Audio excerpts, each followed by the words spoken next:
Perbandingan kata nama mengikut sarjana.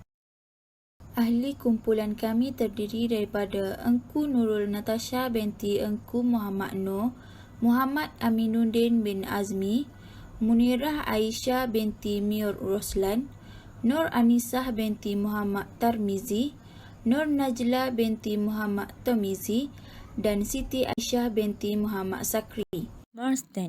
Marsden telah membahagikan kata kepada dua bidang utama iaitu golongan besar dan golongan kecil. Kata nama menurut beliau adalah tergolong di bawah golongan besar.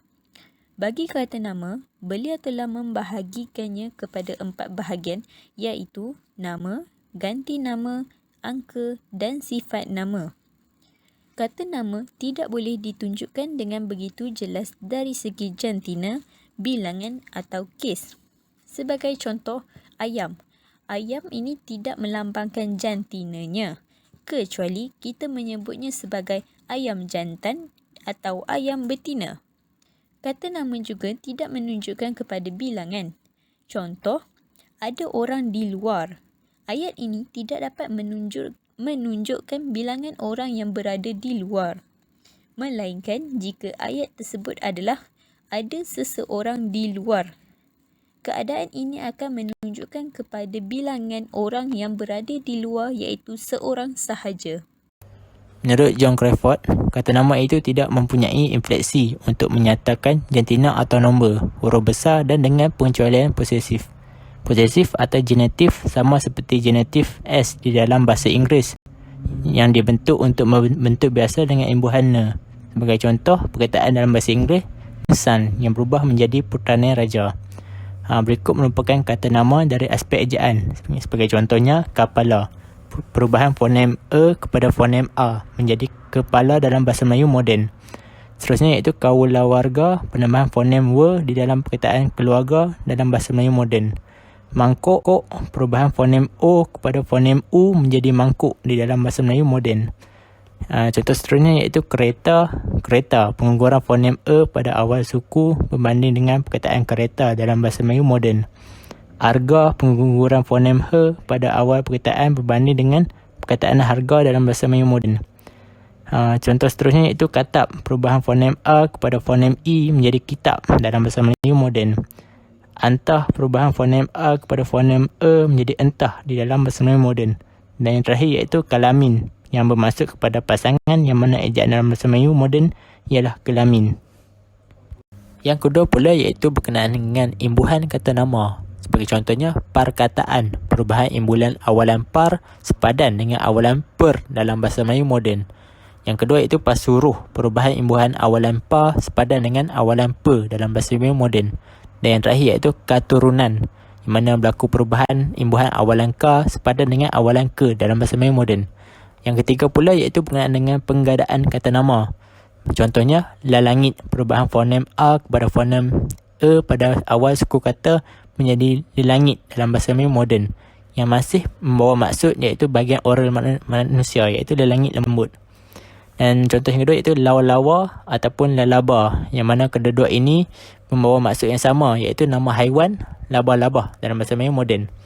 Dan yang keempat iaitu ialah kata nama yang berubah makna secara menyeluruh. Bagi contohnya, palupu bermaksud lantai dalam bahasa Melayu moden dan lakir bermaksud kura-kura dalam bahasa Melayu moden. Terima kasih. Menurut Za'bah, semua kata nama digunakan untuk menyebut benda, tetapi menurut beliau, perkataan nama itu tidaklah dipakai pada semua tempat kerana ada kalanya digantikan dengan perkataan lain. Jenis kata nama menurut Za'bah terdapat 2, iaitu kata nama khas dan kata nama am. Jenis imbuhan kata nama pula, sesetengah dengan penambah pe di pangkal ayat seperti pembaca, penulis. Sesetengah dengan menambah an di hujung seperti ingatan dan makanan.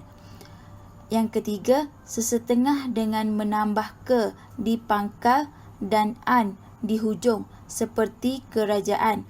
Dan yang terakhir adalah sesetengah dengan bertambah pe atau per di pangkal dan an di hujung seperti penglihatan. Okey, seterusnya saya sambung dengan istilah kata nama menurut Tata Bahasa Dewan edisi ketiga daripada Nik Safia Karim. Okey, kata nama adalah sejumlah perkataan yang dapat menjadi unsur inti dalam binaan frasa nama. Kata nama menamakan orang, haiwan, tempat, benda atau konsep. Ciri-ciri semantik bagi kata nama adalah makna yang didukung oleh setiap perkataan yang tergolong dalam kata nama.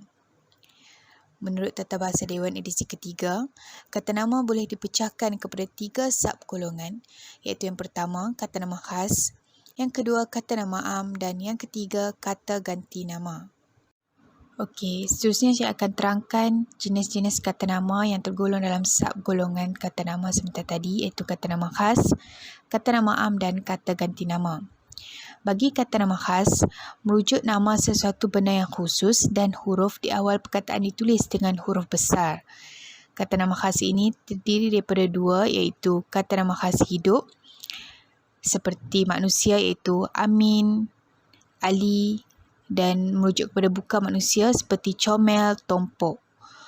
Okey, untuk kata nama khas tak hidup, misalnya Kedah, Ampang dan Protonwira. Okey, bagi kata nama am, jenis sub-golongan yang kedua iaitu kata nama am, merujuk kepada benda atau perkara yang umum sifatnya. Terdiri daripada 2 jenis iaitu kata nama am konkret dan kata nama am abstrak. Bagi kata nama am konkret, membawa konsep kebendaan iaitu benda yang nyata seperti kambing, tangan dan rumah. Bagi kata nama am abstrak pula, membawa konsep bukan kebendaan iaitu benda yang tidak nyata seperti mimpi, kebahagiaan, roh, harapan dan sebagainya.